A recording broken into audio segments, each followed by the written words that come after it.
All right, so the next thing we're going to look at, all right, so now that we've done some feasible regions, you might be wondering, okay, why do I actually need them? All right, here's the good point. We're going to need them for linear programming. Now that it sounds complicated, it's really not. Listen to me. Okay, so linear programming is essentially this, right? I've given you a problem. I've been giving you a set of constraints in terms of inequalities, and I want you to find the best possible solution for me. That's linear programming, okay? Now, don't be scared. Now, if we go back to our original question, right, of the tutoring stuff, I can get 2 hours of tutoring of physics, or I can get 1 hour of tutoring of maths, and I want to add it up to 10 hours maximum, okay? And what you want to do here is I want to find what is the maximum amount of hours. Actually, you know what? Let's make it a bit more complicated. This was pretty easy. Let's say I have this feasible region, all right, defined by sort of these equations here. Okay, and this is my feasible region for some sort of problem. All right, let's say it's a similar tutoring issue. I want to find where the following thing is maximized. Now, I want to find where, so this is, let's say, my physics tutorings and our math tutorings. I want to find where P plus M is maximized, where I'm getting the most amount of lessons in this feasible region. All right, and here's the trick. It will always be at a vertex, the maximum value.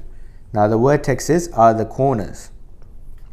It will either the maximum or the minimum. It will always be at a vertex, okay? There would be some complications we have to talk about, but it will always be at a vertex, okay? The maximum or minimum value. So in this case, let's say this is 0, 5, this is 5, 0, and this is 3, 4, okay? In this case, the way you go about finding the optimal value is you check every vertex and just find the biggest possible one you can. All right, in this case, this gives me a P plus M is equal to 5, because just M is 5, P is 0. Here, P plus M is equal to 7. Here, P plus M is also equal to 5. And that's it. All right, so I know that this vertex gives me the biggest value. And that's it. That's all you need.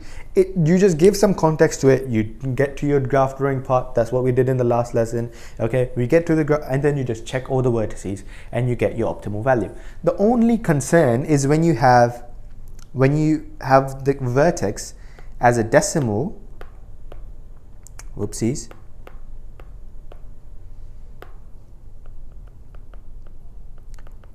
Okay, let's say this was the case, right? In this case, obviously your PM would be something else. In this case, it is 6, right?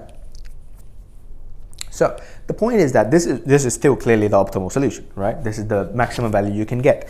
But the point is that now, depending on the question, this can either make sense or not make sense, all right? So I'm saying that the best case for me is to get 2.5 hours of physics, and then 3 hours of math, okay? Now, the tutors may not offer that, may not offer half a lesson. So in this case, such a solution doesn't make sense. So what you do is you find the closest integer values. So you can either check 2, 3 or 3, 4, like the values surrounding it that are actually integer and make sense. That's what you want to try, and that will give you your optimal solution. And that's really it, okay? But if it makes sense in the context, then 2.5 and 3.5 is it.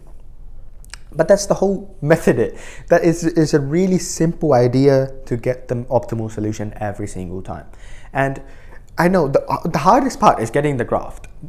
But once you get that, easy, okay? And you just have to write your solution properly, and that's it, okay? So if you can do that, you've already done 2 chapters of general maths, okay? So you're very much chilling and going forward, okay?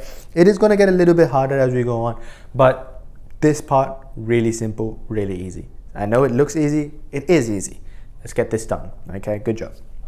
Hey guys, two things. If you do have any questions regarding the content we just covered, just go ahead and drop that in the comments. I'll make sure to get to that as soon as possible. And secondly, if you like the video or if you got anything that was useful from it, make sure to check out the website, Prep Folders. There's so many more videos like this, so many more resources, practice questions and all the lot. So just go ahead and have a look. If you need help, there's some tutors and mentors there as well. So just have some fun over there. And yeah, we'll see you on the other side.